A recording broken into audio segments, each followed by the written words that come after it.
to the Adaptation and Resilience panel. You are in the right place. My name is Marguerite Young. I work with the Service Employees International Union's Climate and Environmental Justice Program. And I'm not going to read the rest of my bio because that's kind of, I've been doing this work for a long time.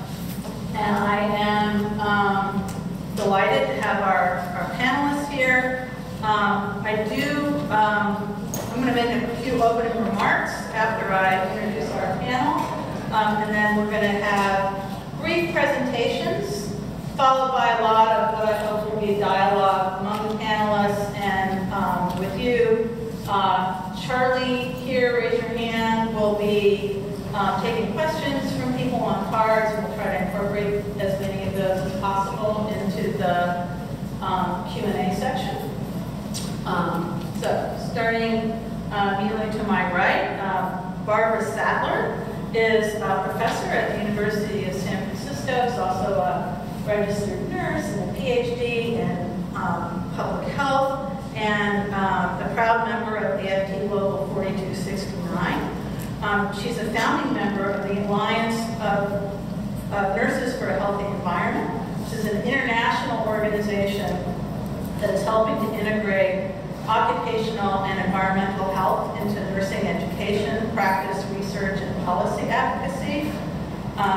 She's worked at the local level in communities facing environmental health risks associated with lead poisoning, pesticides, Superfund sites, and health effects from gas and oil extraction. And that work goes back decades. So we're really fortunate to have her as an expert in this field. She's going to help us give a sort of a broad brush of what the changes in our climate will be bringing to our communities and to our workforces. Brian Rice is the president of the California Professional Firefighters, which represents more than 30,000 frontline first responders in nearly 180 local unions around the state.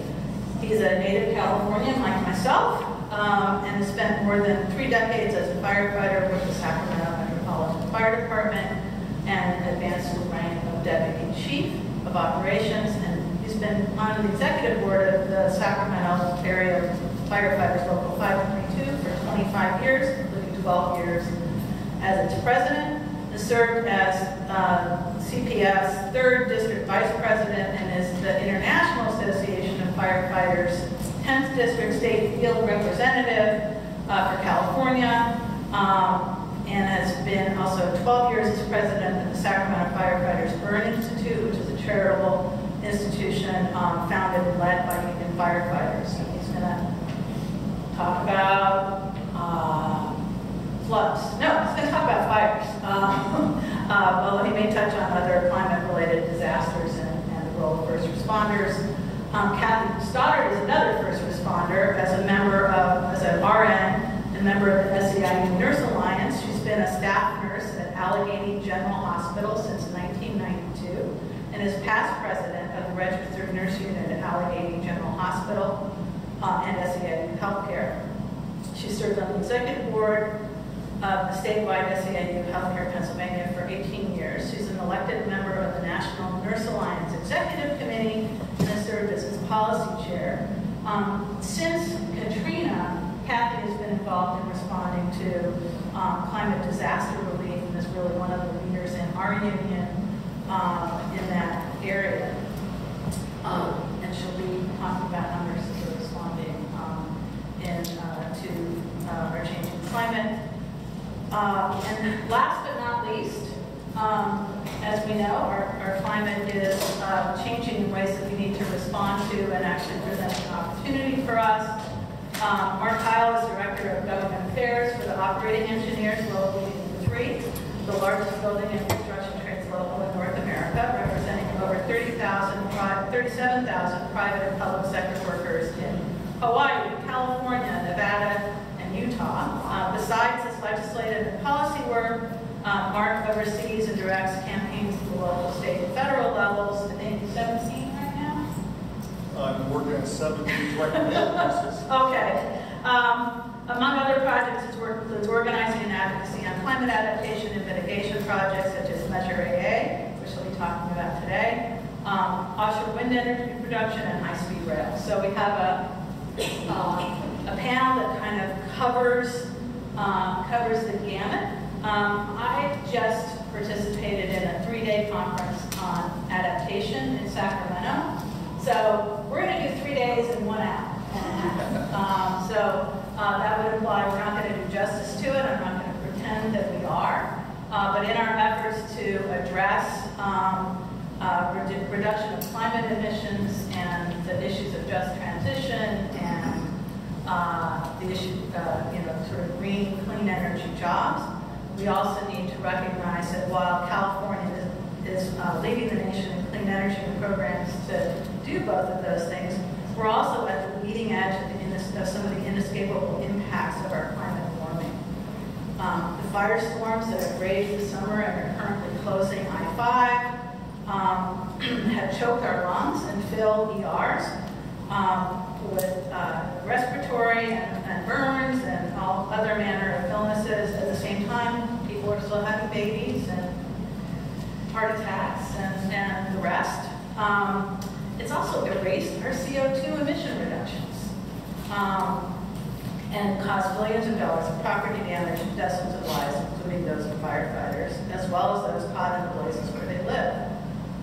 More and more days of increasing triple-digit temperatures in communities, especially if you think California, Southern California, Central Valley especially, which already have very hot summers. In homes that typically don't have insulation and air conditioning.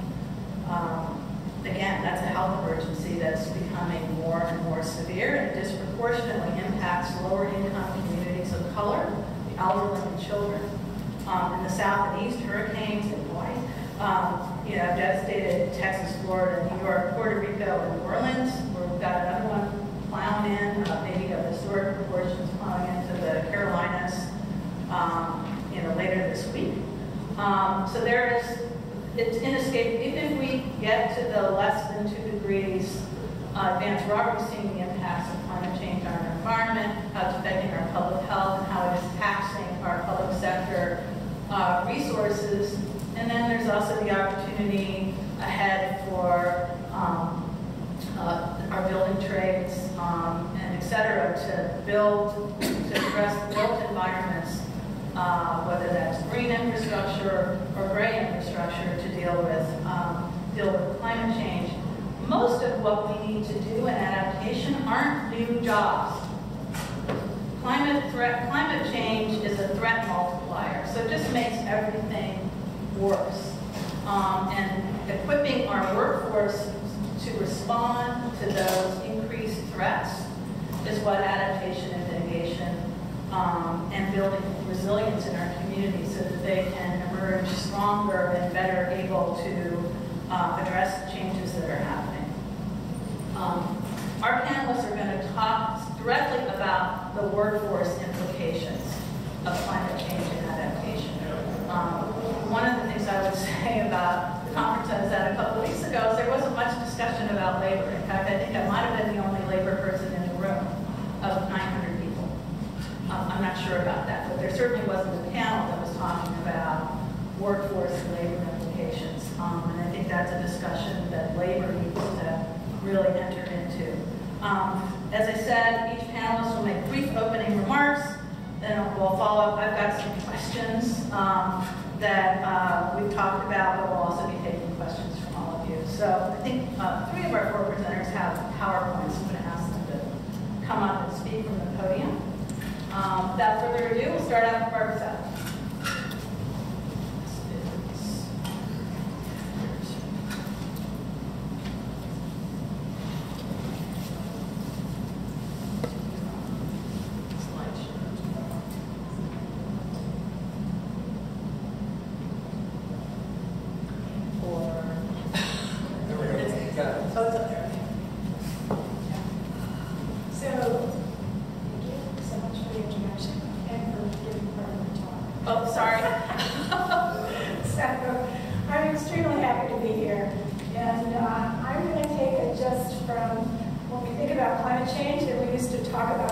Global warming. I'm going to focus initially my first couple of slides on the part about any of you ever had a fever? So you know you start to feel crappy, right?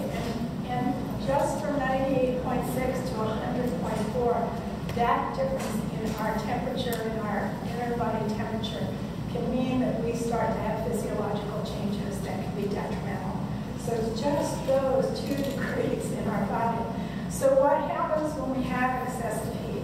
So those folks like farm workers and construction workers who are outdoors, they are going to be absolutely vulnerable to these changes in heat. But we also know, once again, that the most vulnerable of our populations, like the elderly, people with cognitive disabilities, etc., are going to be quite vulnerable. And we may need to get them and bring them into cooling centers. In Chicago, several years back, 600 people died in a heat wave, a week-long heat wave, and most of them were elderly. So really getting social services to be engaged in making sure we know where people are. When I was a kid on Long Island in a little volunteer fire department town, firefighters went around house to house to find out where was there somebody in a wheelchair, where were the elderly, where were people with other disabilities, and they put them on index cards, and those index cards into shoe boxes. And when this was before 911, so people called the fire department, and they took those index cards out, associated with that address, and they knew what they were getting into. We don't have even that in many communities right now. So the other employees, the other workers that we're likely to see outdoors include all our utility workers. They include our UPS workers who are running in and out, and I do mean running oftentimes. Our sanitation workers who are taking our garbage away. These are the folks, as we begin to see extended heat, heat days, we're going to start to see more heat exhaustion. It's really going to be important that we make sure workers and co-workers know what the first signs are of heat exhaustion. So they know that litany, and it's not just a single symptom, it could be several symptoms and signs. So really understand when there may be subtle changes going on with their fellow workers, or if you are a said worker, to know if you're starting to feel some of these symptoms that you need to get yourself down, get yourself hydrated. We also know that, and we've got yet another one of these big storms coming up, we've got a lot of workers that do cleanup after the storms. If they happen to be storms associated with large quantities of water, then we've got health risks that may be associated with mold, with on the East Coast and the Southeast, we've got a lot of snake problems that evolve after those kinds of storms. The cleanup workers need to make sure that they're immunized appropriately, and that the cost is withstood by the cities and counties and state governments to make sure they are. We also know that the longer and wetter seasons are increasing and changing vector behavior, and also where vectors live in this country. So we're seeing vectors, certain kinds of mosquitoes, including those that carry malaria, are being seen in more states in the United States, so it's not a tropical disease any longer. And this is associated with climate change. Hantavirus is, the vector is rats, and we're seeing more of the Southwest states right now that are carrying this. And then Lyme's disease, we're seeing it in every state. I'm not sure about Alaska, but all of the lower 48, we're seeing some Lyme's disease. The other thing that I think we need to think about is that the infrastructure destruction that happens from these storms. In 2016, the estimate was $35 billion of infrastructure costs. And what this means to people, like we have a coastal highway here that can get destroyed by storms. It means that emergency response vehicles can't get to where they need to go. And so people really living in those communities wind up being at increased risk because the emergency responders can't get to them.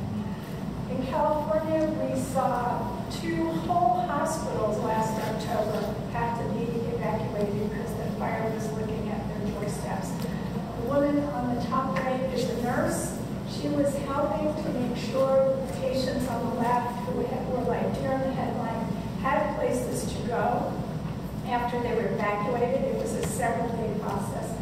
While she was at work, her house burned to the ground. So many of the people that were involved, and actually the workers that were responding, were also community members that were victims for some of these events. We know that allergies, asthma, and chronic lung diseases are on the rise right now because of climate change. We have longer growing seasons for certain kinds of plants that people are allergic to. And so people who have allergies are going to enjoy those allergies for a longer period of time. People whose asthma is triggered by allergies have risk of having more asthma events, and that's adults and children. By the way, nurses and janitors are the two categories of workers that have the highest risk of a diagnosis of adult onset asthma. And finally, as Marguerite said, we're not uniformly healthy to begin with. So we've got folks that are more vulnerable because of mental illness, because of underlying disease, because of elderly and frail. But we're the folks that are taking care of that. So we're the workforce that has to be ready and prepared to take care of folks during their emergencies and for what is becoming a long period in the aftermath of these emergencies. And that's going to really mean, I think, tooling up our sort of caring economy in addition to our emergency response and mitigation. So thank you. Thank you.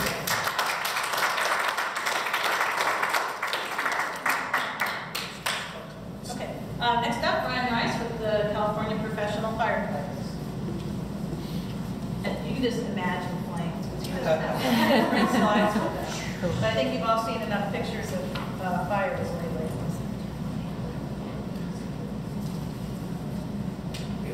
Stoddart, Adaptation and Resilience. I've been in the fire service 30 years and I've seen both of those things.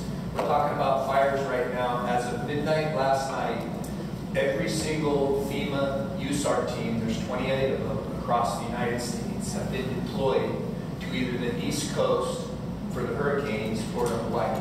So that is every technical rescue team that is within the U.S. made up majority of firefighters, but there's also civil engineers, construction people, medical people. These folks are all deployed. It's probably about 100 people per team. Some might go a little bit higher than that, plus all their equipment. Adaptation, I've seen our service adapt in ways when I sat to think about this that I feel like are really incredible. From our safety equipment, you know, when I started, we were wearing canvas coats with rubber backing, and now with the advance in fabrics and such, you know, we have materials that dissipate heat, that try to keep us cooler. That's more in the structural firefighting arena, but when you think about the wildland, our advances have been minimal. Currently, our wildland firefighters don't have any respiratory protection, so Barbara, much of what you discussed, our folks see in the field. And as I was thinking about climate and climate change and how it applies to us, and what it means to us as firefighters, climate change is a football. Some people, you know, really want to toss it out. It's not true. It sure appears to me that there's a definite change in my 58 years of life between when I was, you know, in junior high and when I aged up and in the workforce now. We're doing things that we've never done, talking about the adaptation. You know, we are on the fire line. There used to be a rhythm to it. There's not a rhythm anymore. We had a firefighter killed in the line of duty in December. We reconnected the 2017 to 2018 fire season. It's literally going to be a 24-month period. Firefighting used to be very seasonal. We're seeing a change in that. How is it affecting our people? Firefighters are exposed to a lot of things. Most of us think about, you know, the blood and guts, dismembered bodies, you know, stuff like that we deal with. But they're also exposed to the enormity of these events. And I'll close with a little bit of description. But in adaptation mode, the physical equipment, we get most of our advances through either NASA, the space program, what used to be the active space program, and the military. A lot of what they do comes to us, including in the area of behavioral health. So many of our men came back from Vietnam and had post-traumatic stress, but for how many years did we even really know what that meant or what that was? And with the things that have gone on in the Gulf and in the Middle East, it really was the military that brought this to us. And what we're finding is that the longer our people are on the fire line or the disaster line or dealing in catastrophic situations, the more effect that it has on their mental health. And we are just beginning to be willing to talk about mental health. We'll talk about physical health all day long. We'll talk about going to the doctor and getting fixed. We'll talk about going to the gym and getting strong, but we will not talk about keeping ourselves strong mentally and how to take in these events, how to compartmentalize them and purge yourselves of them in a healthy way so that you can continue on. That is really, it may seem kind of hard to connect it to climate change, but it's not, because we're getting busier. We're seeing fires more often. We're seeing them all the time. And that takes a toll. So as far as adaptation, that's something we never did. I think about the equipment we use. When I went on campaign fires, you slept in a paper sleeping bag on the ground. Now, because the temperatures are getting, I don't want to say extreme, but they're getting much hotter, and the men and women are out on the line longer. They're bringing in refrigerated trucks. They're bringing in, we used to go 2 weeks, you didn't take a shower. Now you're able to, to shower and do the things. And I think that it's a direct relation to what we're seeing in the 4 seasons that we experience there. If you live in California, we basically have 2 seasons. Depending on where you live, it's either hot, cold, or hot and hotter. In 2 minutes. This one, and I'm going to do this quickly, this goes to the Reading fire and the fire fatalities. That happened because we had 2 things going on simultaneously. In the Reading area, above normal temperatures at 113 degrees, in Eureka, 95 miles away, 5 degrees below normal at 59 degrees. The evening time, when those winds began to shift and that airflow came over the hill, they had a development of a fire tornado, and one of the reasons that they have been able to describe it, they have some pictures, but as the wind came down, it experienced a hydraulic jump, meaning it got turbulence at the bottom, and you've got the hot and cold air mixing. And what happened was there was a large fire tornado.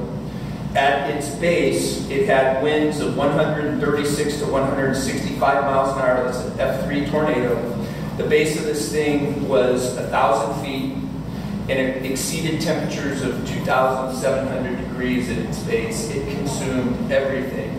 The Reading firefighter that was killed during this event was not killed by thermal injuries. He was killed by blunt force trauma. His pickup truck was picked up in that, and that's what happened. That is extreme fire behavior, and we're seeing more of that. We saw it in Ventura. We saw it in Santa Rosa. It's happening. Normally you see that type of stuff during the day when fuel moistures are up. These things happen more towards the night when things are calming down. So for us, we have to apply the technology and the science that is there, and there's a ton of it, and we're getting some of it from the military. And I ran into my 7 minutes, and I apologize for that. But it gives you a window of what they experienced here just a few months ago up in Reading. Thank you, Brian. 1,000 feet, so you go out past this patio and past, I mean, that's like maybe 300 yards, right? That's a football. It's 3 football. 3 football fields. Plus. In Diane, I mean, that's crazy. Next up, Cathy Stoddart, all the way from Pennsylvania, to talk to us about nurses responding to climate disaster.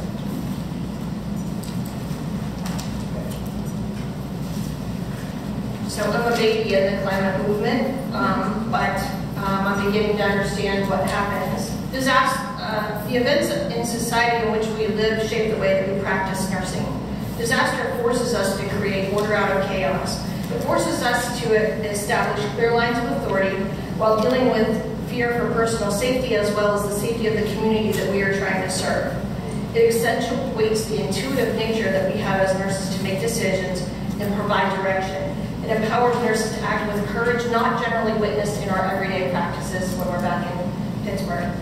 Nurses are indispensable in disasters, and yet research shows us that the competencies needed to perform well in leading a disaster and leading others are minimally available. Most existing training and education programs that have been developed are absent evidence-based standards, which is what we practice with. These extreme storms have had a major impact on what we've seen, places of poverty, and disproportionately affect the health of those vulnerable populations, undermining their social and environmental determinants of good health. Those things are exacerbated while we're in a disaster situation. I saw that for real in I saw that for real in my everyday work in Katrina, and these are some of the pictures. So right as the disaster was happening, I was prepared to deploy and to get there. I worked with the international firefighters to respond to Katrina. Our union put nurses on the ground immediately, and we set up a partnership with the firefighters in the back of a church and went out and witnessed this. You had to be resourceful at that time. There wasn't power. There didn't seem to be a connection to anything. The only people that seemed to have their stuff together were the firefighters, to be very honest, and the Red Cross, who gave us the supplies that we needed. These images of destruction scared me to death because I wasn't prepared, but also empowered me to act and try to make some changes. We worked at the Zor Baptist Church, and you can see that we were able to very quickly, through the unions donating supplies and things that we needed, we set up a healthcare clinic where after 9/11 we were very afraid that firefighters and first responders were going to have the same kind of thing going into these waters that were filled with God knows what. At the time I didn't know, now I do, and it's horrible. Saying to people that they were going to have the same problems as the 9/11 folks rushing in. So we were able to take the blood of anybody that was coming in. I contacted Angel Flight to fly our labs to West Laboratory, and the firefighters paid for it. We wrote prescriptions. CVS was really helpful. We wrote them on a piece of paper and sent them over with Angel Flight. They were able to send some back. There are many things that I would do differently, but in the moment, you'll see we kicked in the door of a pharmacy. We also had 5,000 doses of tetanus donated by the New York League of Hospitals, and we bartered with the secret DHS warehouse that nobody knew was there.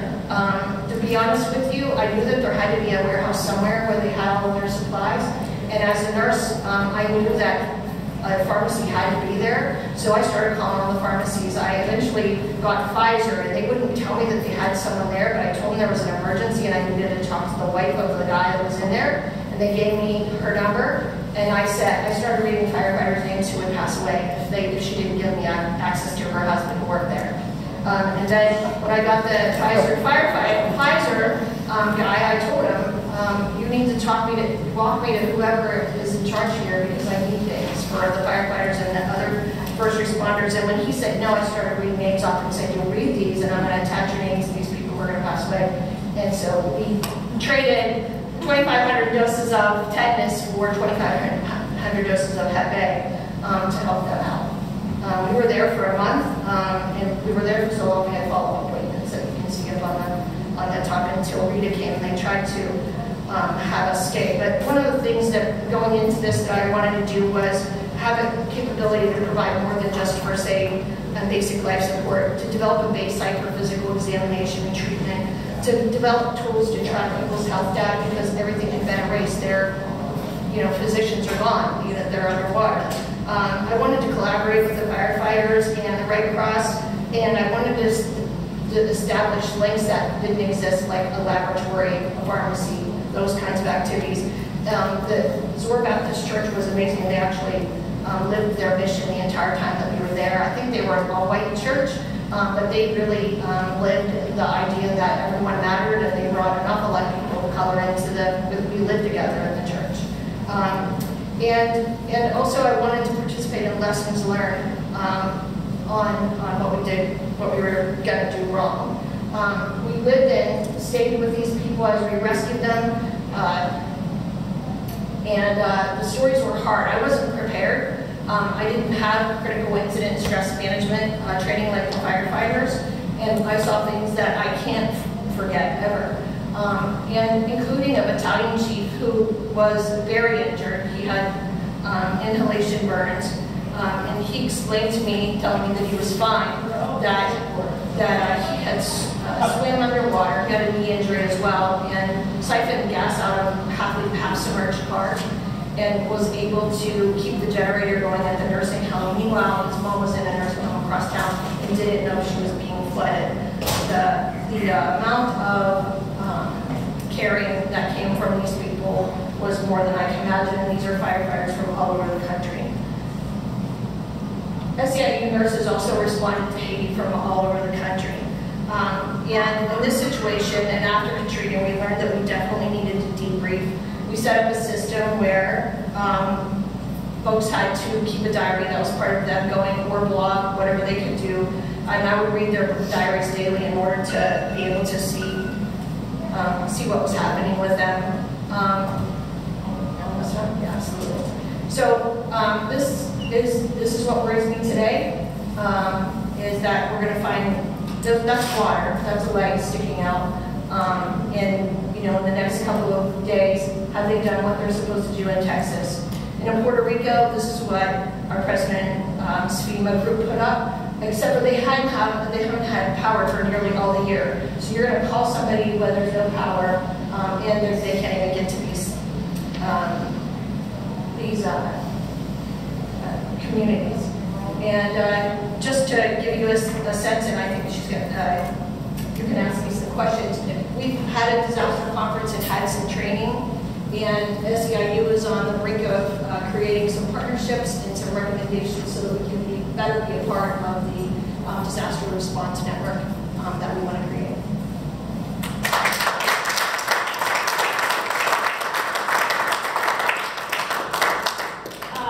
So it's not all a bleak picture. We're going to close with Mark Kyle from Operating Engineers about some of the opportunities that climate adaptation will bring to us. I'm going to start the clock yet. You can help me with this.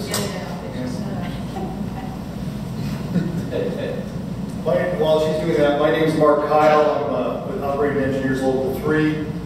We have had first responders as well, both operating large equipment at fire zones and disaster zones, as well as doing hazmat cleanup. But I'm not going to talk about that today. I'm going to talk about opportunities for adaptation. For organized labor to work in coalition with groups that they've sometimes historically been opposed to, environmentalists, the government, corporations, et cetera, et cetera. And I want to specifically talk about two things. Measure AA, which was a measure that passed in June 2016, and the seawall restoration project. How do I do this thing? Just press any button? Okay, perfect. For those of you not from the Bay Area, and I know there were people from around the world here today, I'm just going to review the demographics of San Francisco because it's relevant to Measure AA. 9 counties touch the San Francisco Bay Area. 7 million people live here, includes cities like San Francisco, San Jose, which is the 3rd largest city in California, the 10th largest in the United States, includes Silicon Valley, Oakland, and Berkeley. So we have a lot of folks living here. And we have a lot of human-built environment as a consequence. Now, what's the impact of climate change on that human-built environment? Well, there's been several studies, and I can go into the specifics of this later, but several studies that show that using a 100-year flood as kind of a benchmark, and then combining it with various sea level rises, a half a meter, and larger, and with even just a minimal sea level rise in the San Francisco Bay Area, 94 miles of railways would be vulnerable, 120 miles of highways would be flooded, and over 1,000 miles of roads would be flooded. With a slightly larger increase in sea level rise, 8 wastewater treatment plants would be at risk, 9 power plants would be at risk. Right now, 6 of those are currently at risk with no sea level rise. And because both San Francisco and Oakland airports are at sea level, they're particularly vulnerable. And more current, most recent research is from March of 2018, where Arizona State University and UC Berkeley studies show that there's something going on in the greater San Francisco Bay Area called subsidence, where there's not only sea level rising going on, but land is sinking. So if you combine that with sea level rise, we're talking about half of both Oakland and San Francisco airports being underwater by the end of the century. So in 2016, a measure was put on the ballot by a group called Save the Bay. They're an environmental group here in San Francisco, and they basically fought against development of San Francisco Bay for decades, and sometimes operating engineers and other building trades were butting heads with them on that development. But they had the foresight, I have to give credit to both Save the Bay and to the Blue-Green Alliance. They had the foresight to reach out to labor because they realized that without labor's efforts, they wouldn't pass Measure AA. And we stepped up to the plate and we helped fund and provide the foot soldiers for passing Measure AA. And you can see from you can see from, just look at that, waving my hands to it. If you can see from the numbers here, I won't go on. But basically, because of the development, the Bay is not healthy or hasn't been healthy. And that's the whole idea between Measure AA. And it's kind of like what Cecilia was talking about with Los Angeles, the Measure of W this morning. If you take a good coalition of folks to work on it and pitch it the right way, people will sign off on it. And people repeatedly respond to, let's have a healthy San Francisco Bay. In San Francisco area, for those of you outside the area, it's like mom and apple pie. So everybody wants a healthy San Francisco Bay. Marine scientists designated need at least 100,000 acres. We're down to 40,000. So this measure was to help restore San Francisco Bay. Help with flood prevention, help with fish, provide access to the bay, et cetera, et cetera. The one thing it wasn't explicit about was providing good paying jobs. However, the Save the Bay folks in the enviros and the folks on the San Francisco Bay Restoration Authority understood that. And so they partnered with organized labor, and one of the agreements that we came up with is that the monies raised by Measure AA, and it was $500 million to be raised over X number of years, leveraged against state and federal money to be $1.5 billion, would all that money that flows through the San Francisco Bay Restoration Authority for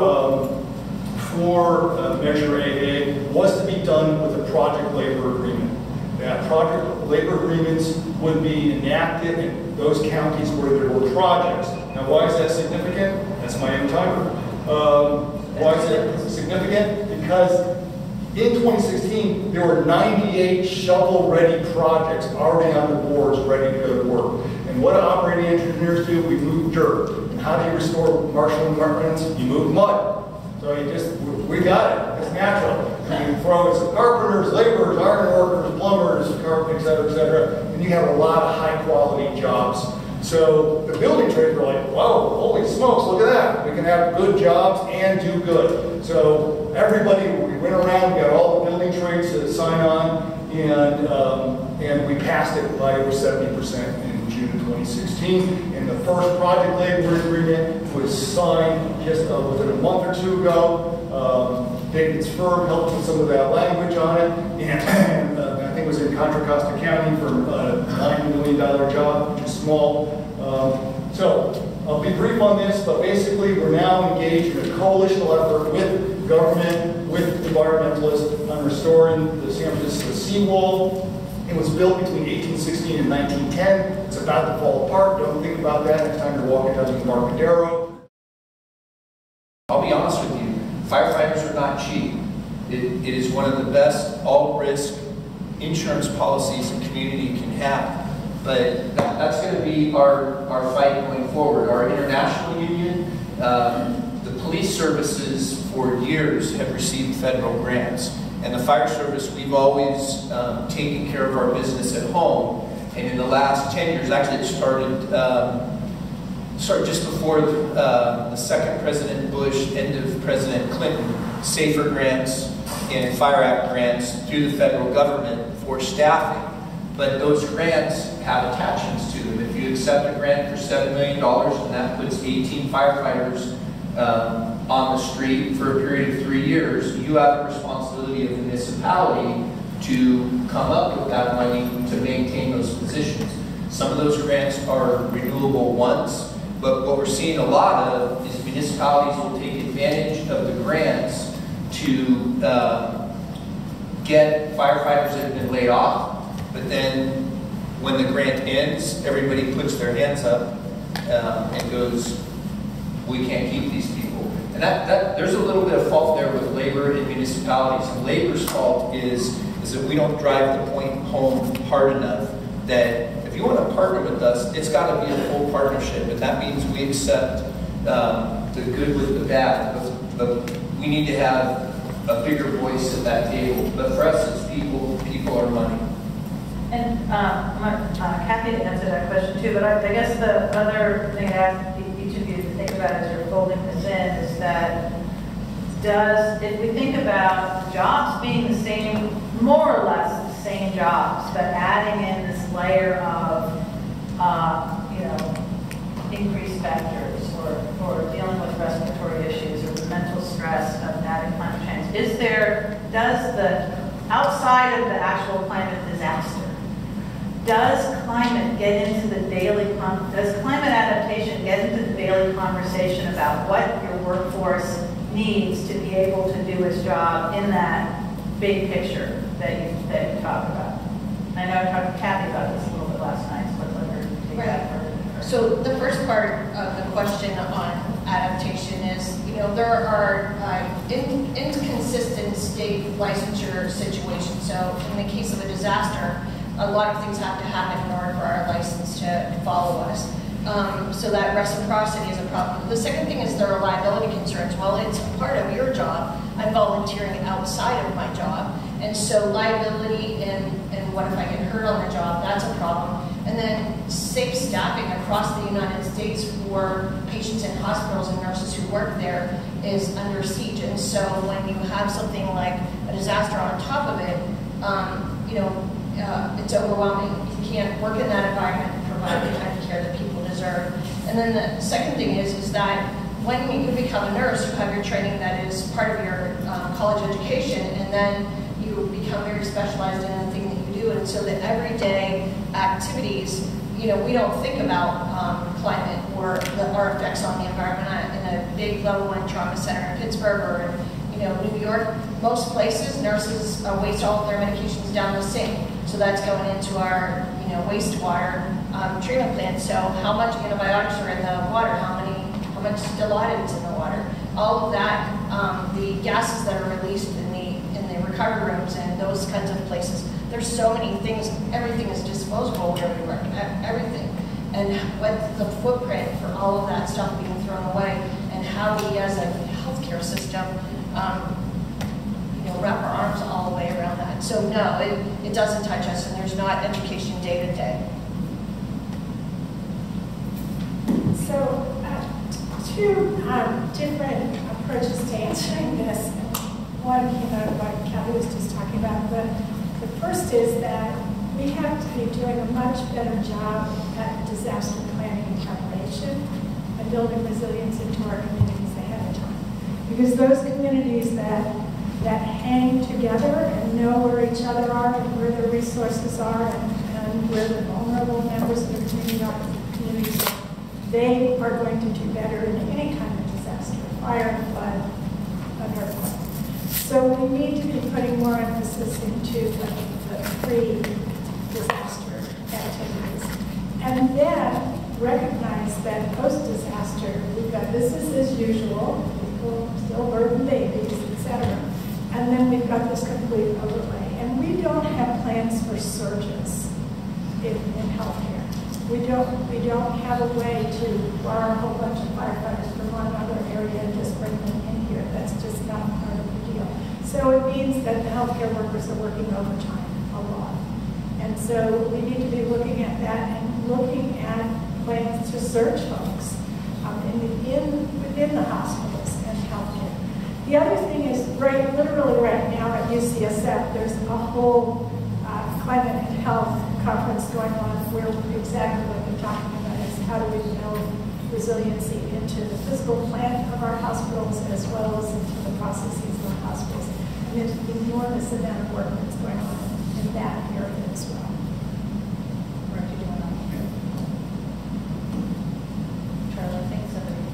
I don't think there's enough conversation going on about workforce and climate adaptation, and I'm going to give two concrete examples, and it's also, I think, flip it and say this is the homework for organized labor. But there are people talking about climate adaptation, they're just not including labor in it. Let me give two examples. Here's a report, Governmental report, issued this month by a group in California, organized by the state, a report of the Climate Safe Infrastructure Working Group to the California State Legislature and the Strategic Growth Council. It's about 100-something pages long. I looked at who wrote this and who was involved in it and who did they consult with. There's engineers, civil engineers, there's environmentalists, there's a lot of government folks, some of them are engineers. Not a single labor person. Out of 24 people who convened, researched, wrote this, not a single labor person. For the whole state of California. This is a labor-friendly state. Not a single person in labor. Here's one by the Union of Concerned Scientists. Very big group. I hold them in very high regard. Published in November 2017, just a year ago. Built to Last, Challenges and Opportunities for Climate-Smart Infrastructure in California. Again, you say, geez, who wrote this? Who did the research? Who did they consult with? How about acknowledgments even? Maybe they just said, hey, we wrote it, but you're a labor person, why don't you read it? Not a single labor person. Scientists, engineers, environmentalists, policy wonks, good people. Labor's not being included in this. As somebody said this morning, environmentalists aren't necessarily antagonistic to labor, but in my experience in working on this, which is not that long, only a few years, they don't think of it on the natural. They just don't think of it, and neither does government, and I think neither does industry. So if we don't insert ourselves into these situations, if we don't look for opportunities to do it, it's going to go by us because nobody's going to hand it to us. And that's what I think we have to be doing. We have to take an aggressive, proactive approach where that transition is never going to be a just transition. It's just going to be a transition without us. Government and big business are going to make the decisions on it. In thinking about, and I'll be quick, in California, we've had cap and trade where carbon credits can be purchased, and a battle that's been going on for 12 months within our state government and with our governor. The California fire chiefs have been trying very hard to get about $100 million, really for two things. Pre-deployment of assets when there's a known weather event coming, and then a portion of that to do some upgrade on communications. But a big one is pre-deployment of assets ahead of known weather. And then CAL FIRE, the state organization, has an ask, and also to not only participate in that, but to reopen approximately 30 companies, engine companies that have closed since the 1970s. Right now, the fire chiefs and us too, we're batting about 150. The allocation so far has been not quite $50 million each way, but the governor is not sold on pre-deployment of resources. And then when you talk about pre-deploying resources, that is very hard on people because you're not increasing the assets. You're doing this with the people that you have there. And when you pre-deploy and a weather event comes and you have a fire, they can be on the scene of that, anywhere from 14 to 30 days without relief. So there's a lot of cause and effect, and I wish there was a really easy answer, but some of the things we're facing in the pre-deployment model, we're being ahead of schedule, we're meeting a lot of state leadership resistance on that. You can keep the mic, I've got this one. Before we get to some of the questions coming in from, actually this is a good one because it relates to this question about equity. So,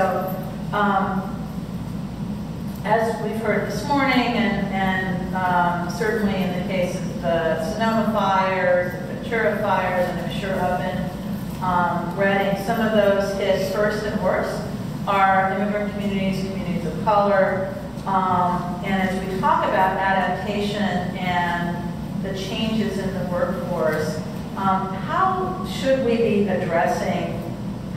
incorporating equity? In AB 398 and our cap and trade programs and in climate investment programs, we've got dedicated, percentages and a lot of policy to address. And it's not perfect. There's still a way to go, but to address equity. And I think as we're on the cusp of developing what our comprehensive adaptation policy is, how do we take some of those lessons that we've learned from the emissions policy, reduction policies, and apply them in terms of equity to adaptation? And somebody was asking in terms of resiliency with the North Bay fires, the issue of access to, recovery funds and rehabilitation for Latino workers, farm workers, and others, perhaps lacking documentation, who just lost work. There wasn't a just transition fund for them to come out of the wildfire. Lack of interpreters, shelter, not qualifying for FEMA, et cetera. So folks have thoughts about that. It's not exactly, our core agenda today, but I think it's an important issue. Folks wanted to comment on that. One of the things that we're doing, and this is as a union, and we've partnered with utility companies, we've partnered with our brothers in IBEW and some of the other labor unions. We're doing PSAs in multiple languages, and we tailor and focus them to areas that are at risk in the wildland, in the interface area, whether it's in Spanish, Laotian, Hmong, Mandarin, there's one or two other languages, and we've saturated to try to begin an education program in communities that we normally have a hard time getting into as public servants. So for us, that's one of them, but that's an inside union thing. I don't have an answer for the other. Well, one of the things, I live in Sonoma County, and one of the issues that happened is that particularly the undocumented community there, but the Latino population even generally, were very loath to go to some of the organized shelters because of fear of ICE. And so that's true of even if they were documented. Just right now there's this overlying fear around being any place where ICE may be coming to pick people up.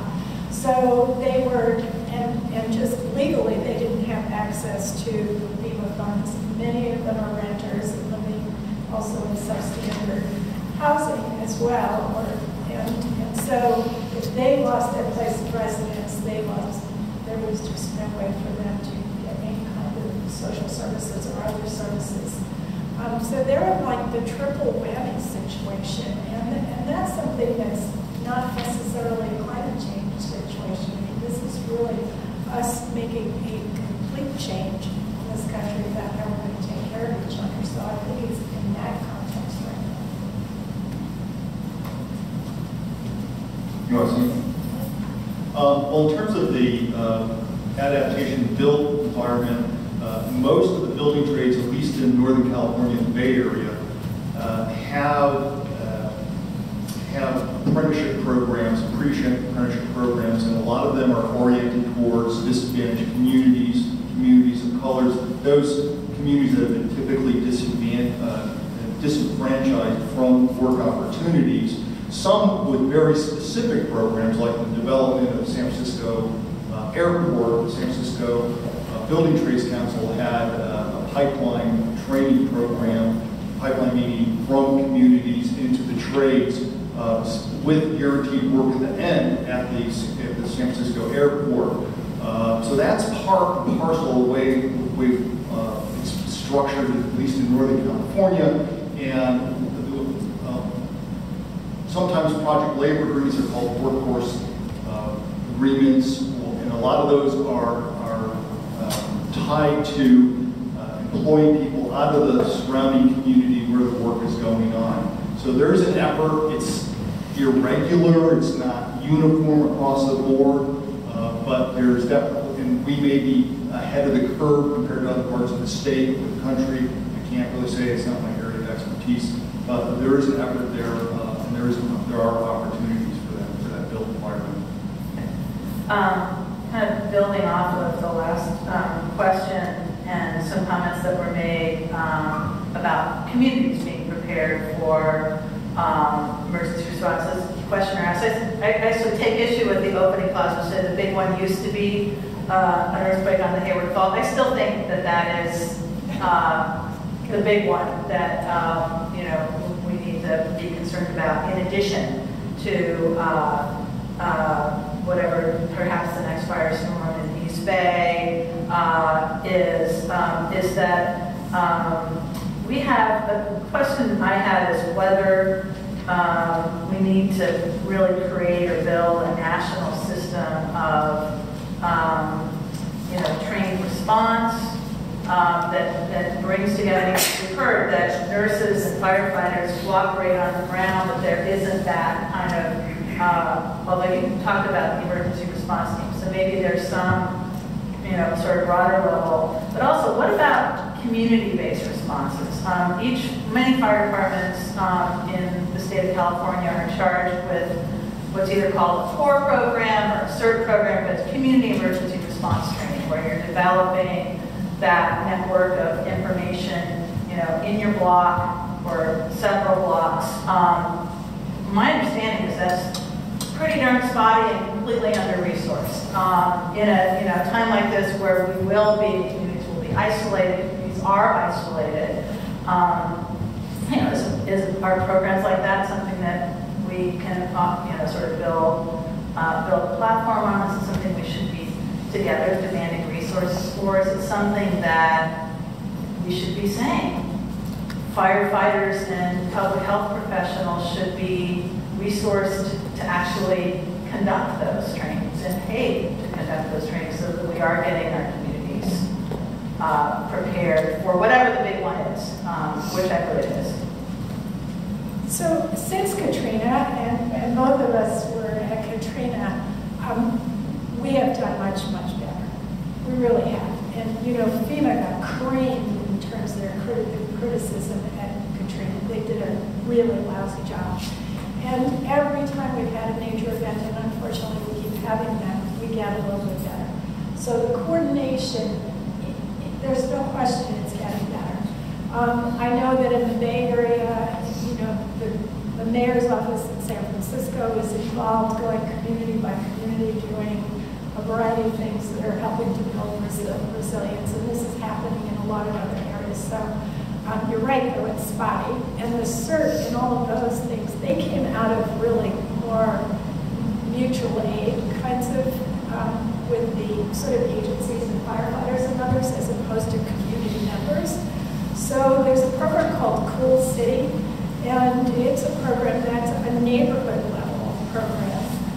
And there are some of those that are evolving, really, because if you're going to build resilience in your community, it's almost like you got to start in your own neighborhood. Do you know your neighbors? Those kinds of things.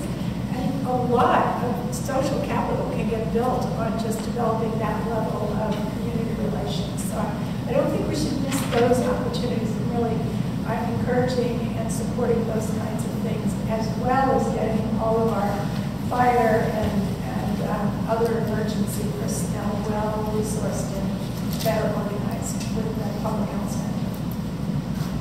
The state of California probably has one of the most robust mutual aid systems in the world, meaning that firefighters, if you're a firefighter in California during the course of your career, you will probably work all over the state, and it's in some cases in different states. Our training regime is very standardized. We train to the same standards. They're incredibly high. Most of our pass-fail rates, once you get in, is at the 90% rate. If you don't score at least a 90, you failed the event, the evolution, or the curriculum, and you have to do it over. Very standardized. Our CERT programs, it really depends on the community and the organization, and usually it's the fire department that is running the CERT program. In Sacramento, in the county, it was a very robust program for years, and it kind of ebbs and flows.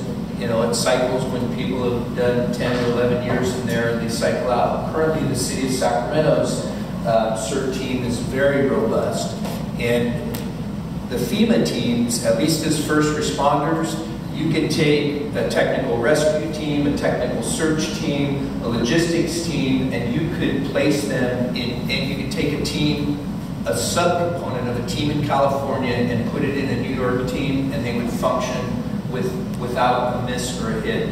They train on the same material, the same time of year, so it's very standardized that way. We can always do better, but a lot of it is, a lot of members in our communities just don't have time anymore. You know, people have very, very busy lives. Both parents are very active with children. We have commuters. It is difficult to get and see the robust volunteerism in the urban setting that you may see in a more rural setting. So, from my perspective, and I don't mean to disagree with you, but if F was Katrina, and it was, then we might have an F+. When we see in 2017 that people were in a nursing home were covered with water, waiting for someone to come get them. So, in my mind, the work is way too siloed. It is good work in certain areas. Some sectors have a really good opportunity, but even today, I sit and think, you know, in some of the areas of North South Carolina, they're not bus service. If you don't own a car, you don't have the means, you know, you may have to prey on your neighbor, but they're packing their car with every trailer they own because they're about to lose it all. There's no room for their neighbor. And so what are the plans for those folks? You know, it can't be later that we knock on their door and see if they're okay. And, you know, so in my world, I think that there's a lot more to do. And then, you know, in Katrina, just to give you an example, when white folks would not let the black folks cross the bayou, the bridge in Jefferson, that was so heartbreaking to be there and not be able to do anything. And yet, if we had community leaders that were paid, you know, FEMA isn't enough. Even the emergency disaster response system that is in the country is really meant to be a management agency and not a response agency. And so that response piece is still missing as far as I'm concerned, and that infrastructure needs to be built. I honestly think it needs to be tasked as part of, you know, figuring out climate, how we employ, and maybe it's part-time, I don't know, but in each community, people who speak the languages that they speak to their community members, they're going to be more able to reach those members, but they need to be employed, connected, taught, participating, and know what their resources are. That's, in my mind, that we have a long way to go. And I think that, frankly, there's no other place to issue that labor needs to lead it, because together we have all the resources and the mind resources to make that happen. I want to go back to Mark's challenge, actually, to us, because I went to the California Adaptation Forum. I think that's where that report got released. I think you're right. And, you know, there were people from every city and county in the state. There were people from all of the agencies. There were plenty of engineering firms. I mean, you can't even, don't get me started, and data firms. And there's that labor, you know, sort of the workforce is going to get the job done, whether that's figuring out how does the public sector need to step up, and how do we make sure that public sector jobs that should be increased to deal with this are not outsourced? How do we make sure that we've got adequate, not just minimum staff, but adequate firefighting resources? How do we make sure that our public the hospitals of first or last resort, like Highland Hospital, here in Oakland, have what they need to handle, handle those crises? And how do we get ourselves? How do we make sure that we're really in the room? Folks have thoughts? I think this kind of conference is a good start, but it's a start. We're at 1%, so we need to ramp it up. Organized labor is not prioritize climate change and impacts of climate change. Plain and simple. Those of us in here today are the outliers. If you look at regular organized labor, we need to be louder. We need to make a demand for leadership. It's heartening to see the head of the California Professional Firefighters here acknowledging that climate change directly impacts their members in a way that needs to be addressed immediately. And not to say that the rest of us aren't there, but I mean, lastly, the leadership hasn't been there in this state and nationally. Good to see Richard Trump there today. Wish he'd opened his mouth on this issue a year, 2 years, 3 years ago. If you go back far enough, we did not, the AFL-CIO did not agree with the Kyoto Accord when it first came out, the precursor to the Paris Agreement. So organized labor is behind the curve. That's sometimes the case with social issues. We just have to be the ones who kick them in the butt and move them forward. And I think that's the responsibility of everybody here at the conference. I want to go back to just one quick point before I turn the mic over, since I'm holding it. And that's just to, can you go back one slide, Marguerite? Yeah. Just address your earthquake, because I left out a lot of the statistics that I have. 2016 study by the Port of San Francisco says there's a 72% chance of a major earthquake in the next 30 years. So while most of you are like David and I might be around, but the rest of you are going to see that. And just here's what they term a major earthquake: the 1989 Loma Prieta. Is everybody here from Northern California? Anybody not? Okay, so not from Northern California. All right. Well, that's a big one for us folks here. Lots of buildings collapsed in San Francisco. It was ugly. The Bay Bridge. 400 people died. Well, it was minor compared to the 1906 earthquake, which was 60 times more powerful than the Loma Prieta. So when a big one comes, Loma Prieta is going to look like a kindergarten lawn. And talk about preparedness and pre-deployment and having the resources. We need to force the state and the federal government. I have no hope for the federal government, but we are the 5th richest economy in the world. We have the money.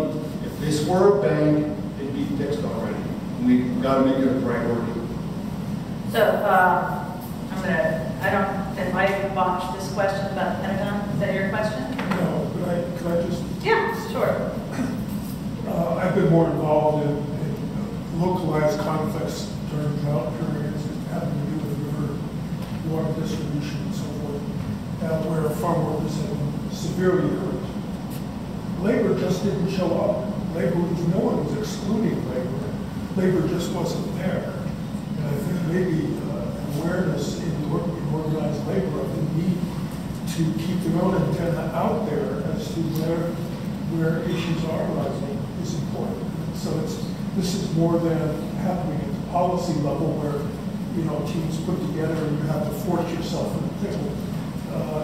Where there are these local conflicts, labor belongs and doesn't show up. So I'm wondering how to overcome that and what the mobilization process might be in labor itself to be able to take closer attention to these issues. Go ahead, Cathy.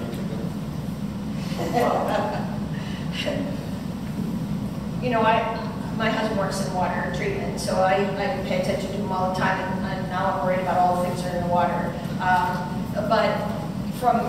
So I'm a mom with 3 kids from Ohio who happened to work, and then somebody asked me if I wanted a union, and then I started asking a lot of questions.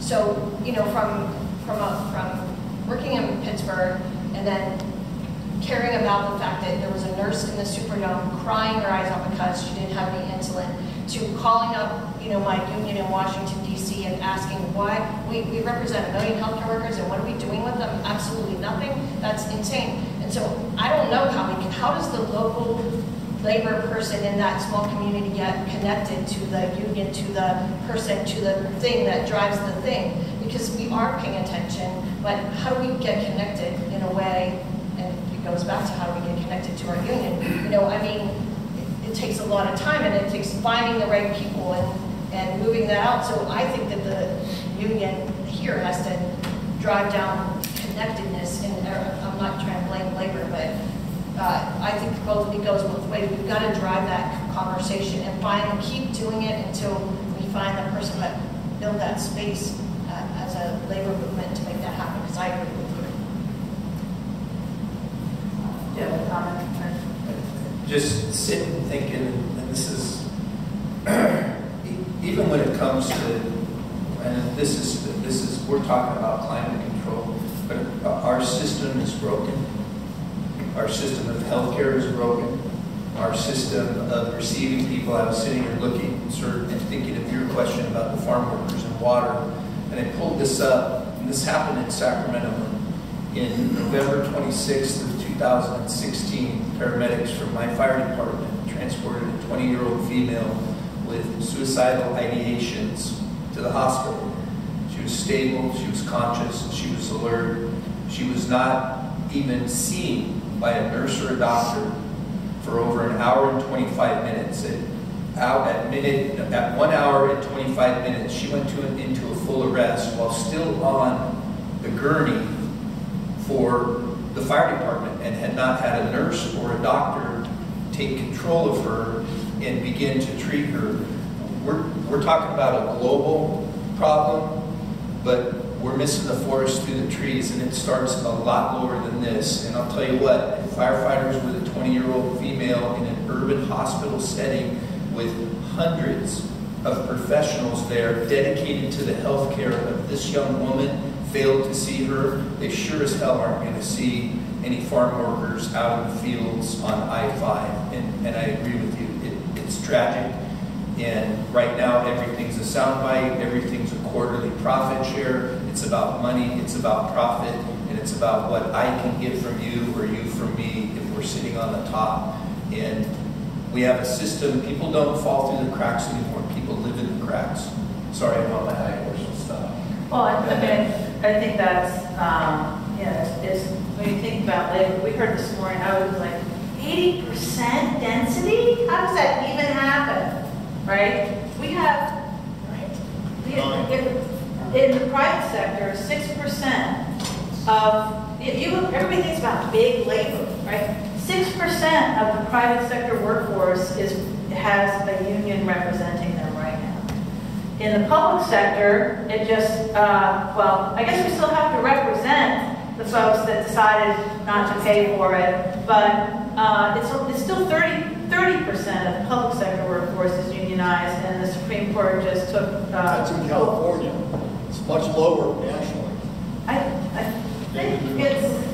in any case, I mean, just so that for folks that aren't in the labor movement in the room, it's not like we represent everybody and we've been losing share for years. And that's part of this broken system. It's by design and by intent. And so, the Koch brothers are winning, when Koch brothers are winning. When they see, when they can keep environmentalists pointing fingers at labor, and labor pointing fingers at environmentalists, and the like, they're winning. When we have the power together to come together, as several folks talked about, talked about this morning. So I think it's by doing those things over and over and over and kind of developing a practice of it. So I was fascinated by this question, so whoever asked it can kind of follow up on it if they want to. There are occasionally stories about the Pentagon recognizing climate change as a challenge to national security, and that certainly was highlighted in Al Gore's Indian Truth series. The Defense Department has about $700 billion budget. Are there any efforts to transfer funds or get grants from the DoD for climate, resilience, and infrastructure needs? So I don't know who asked that question. Do you have anything else to add to that question? You want to pose it to the panel? Sure. My name is Claire Kingsler. I've been involved a lot in international climate negotiations, but also monitoring the military budget over the years. And to me, it's interesting because there actually have been some reports that there's some good things going on in the Department of Defense about this, although you don't see much about it, but there has. And then under President Obama, of course, every federal agency had to do a climate action plan. I don't know what happened to those climate action plans, but there have been rumors that there's interest within DoD to, at least there were, to help with climate-related issues and as a threat to our own national security and really from the internal side. And when I hear that the lack of funds to do what we need to do, when I think of the $700 billion budget, what are the prospects? Have any of the folks here ever seen any of the money coming that way or have partnerships with DoD? Or is there an avenue to go there? I mean, there's a lot of resistance to DoD themselves doing this kind of implementation for obvious reasons, but it's just a general question, and I'm curious, since I'm not involved in the practical matter of adaptation or on a day-to-day basis, but I know that many of you are, and would love to see that money going to what really needs to be done. Thank you. I've actually read one of the reports done by the military. Can't remember if it was 2005 or 2016. I think it was 2005. They do address climate change. They do recognize it as a security threat. The Air Force is actually engaged in alternative non-carbon fuels for their planes. I don't know where that is, but they've tried it. But I think actually getting the money, you're talking about a system change. So short of us having a complete change at the top, I'm not sure. I think a couple people asked for that, and Trump's Russian agents wiped that person out. They don't exist anymore. Brian, you said that a lot of what you end up with in improvements in technology have come from, military or space exploration or anything like that. Is that any kind of formal technology transfer or? Really osmosis. Some of the hydration, aids that we use, certainly a lot of the factors that we use to dissipate heat with moisture. One of the biggest ones, and I saw it in Napa, the fires in Santa Rosa, they brought airmen in from Beale Air Force Base, and they used the same type of drones on that fire to do infrared mapping. And what that allowed the commanders to do, and I believe it was Yountville, there was a pretty significant threat on the state or the hospital veterans facility there. And what that allowed them to do was infrared map this and find the hot spots on the line where, regularly firefighters would just start working a lineup. Well, because they had this technology, they were able to bump resources right to where the problem was, and they could do it very strategically, whether it had to be done in the day or they could track an area and hit it when it was laying down at night. So those are some of the things. And then not obviously, but the National Guard here in California have had a lot of fire service training and then also participate in some of the aerial operations. I want to just speak to the issue of labor sort of being invited in or inserting themselves in. And I lived in Maryland for many years, and the state Fed, the AFL-CIO, was able to get a bill passed that said in the state, labor history had to be included in the curriculum. And that was a coup, it was wonderful, and it never really got implemented. So the K-12 kids didn't learn about labor. My students don't know about labor. They don't know what a union is until I tell them what a union is, and I'm an oddity. The rest of the faculty in this country aren't telling young people what unions are. These are the young people who become the environmentalists that write these very good reports without us, so to speak. So I think it goes longer and deeper. I think that helping our K-12 young people understand that labor history is because our history is American history. It's really, what it was that labor helped to accomplish in this country. And I think we have to get this into college education as well. And then I think we need to introduce ourselves or reintroduce ourselves to the environmentalist community in a way that helps them understand how these positive partnerships can occur, win-win situations for them. Because to tell you the truth, many of the environmentalists, there's a campaign called Brown's Last Chance right now, which is calling for them to stop issuing new permits for extraction in the state of California.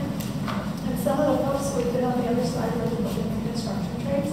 So, here we've got these battle lines once again, and they're false in terms of really what we're all trying to accomplish. So I do think we have work to do at many levels. So let me do one last question, and I'm going to keep my backups here.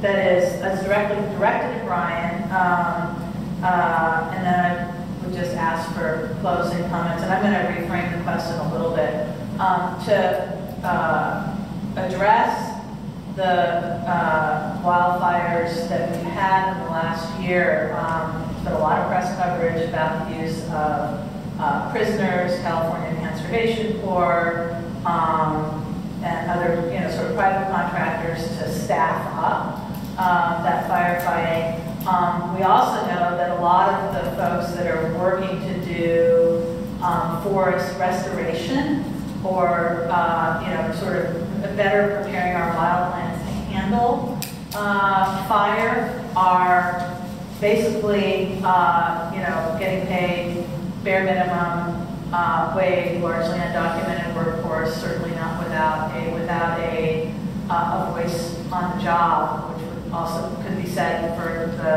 the others that I referred to that are being brought to the fore.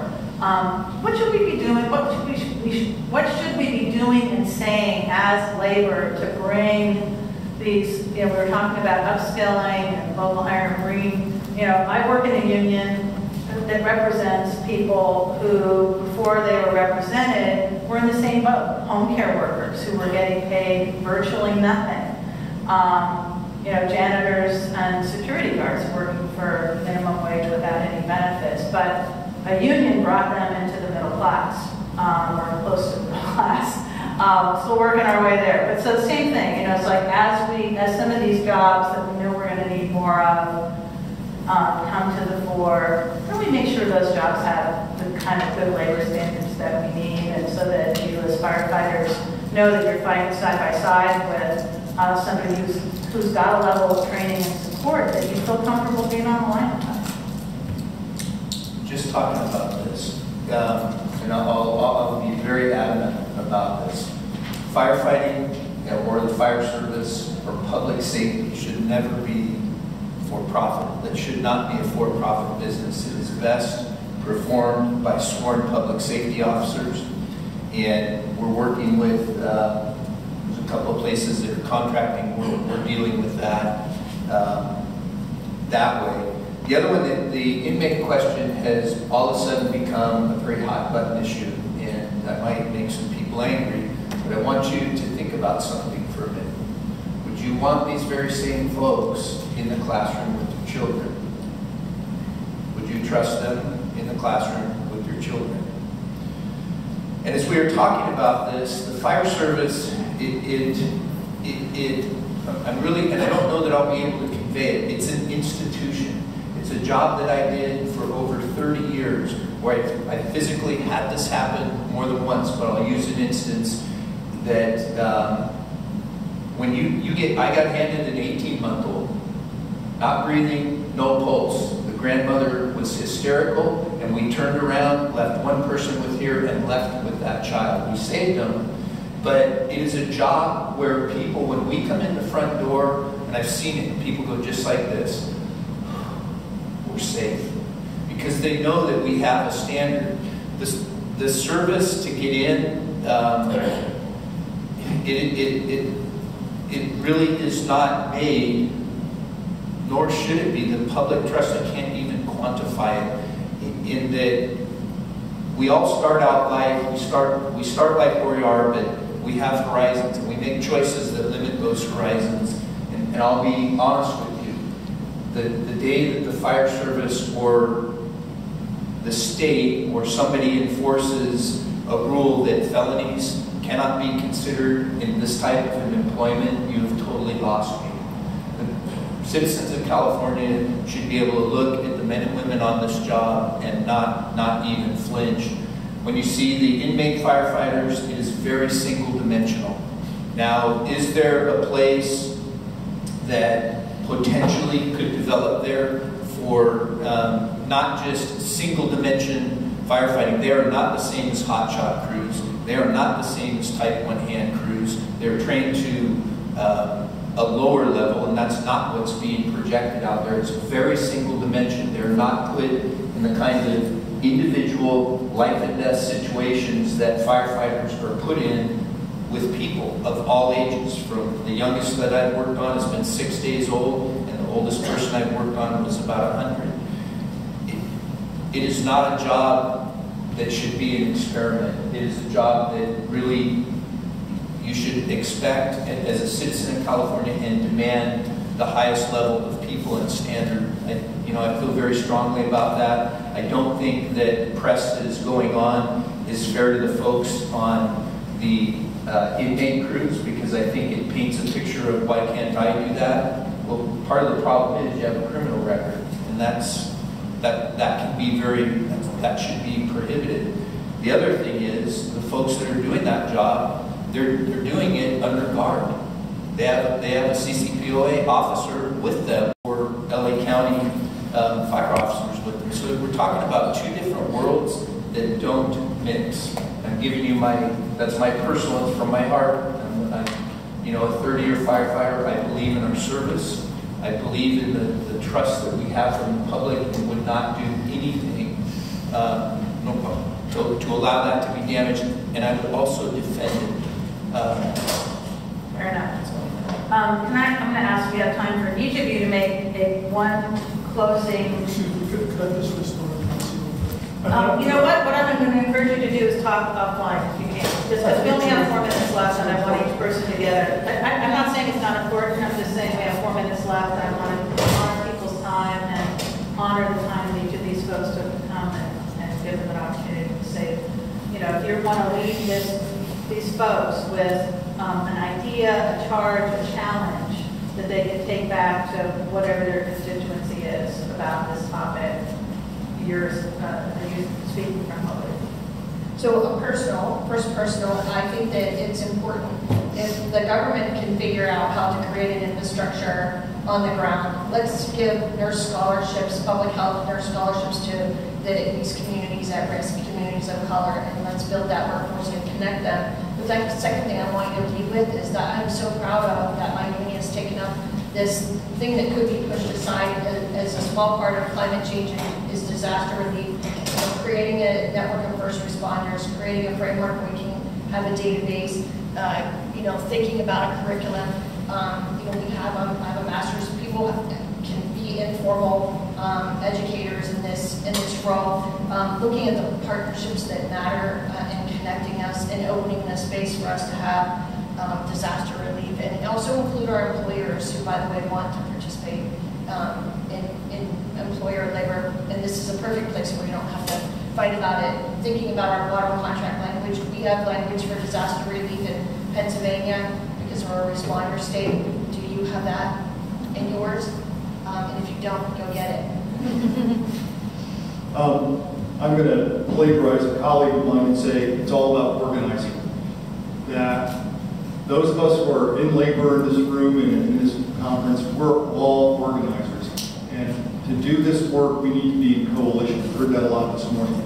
Reach out, talk to community groups, talk to environmentalists, talk to religious groups, talk to anybody else other than labor, and let them know so they can learn about labor. And let's build those coalitions, because that's how we're going to be successful. Measure AA, Measure W in Los Angeles. Those are concrete electoral examples, but actually we could go around and see a number of other ones.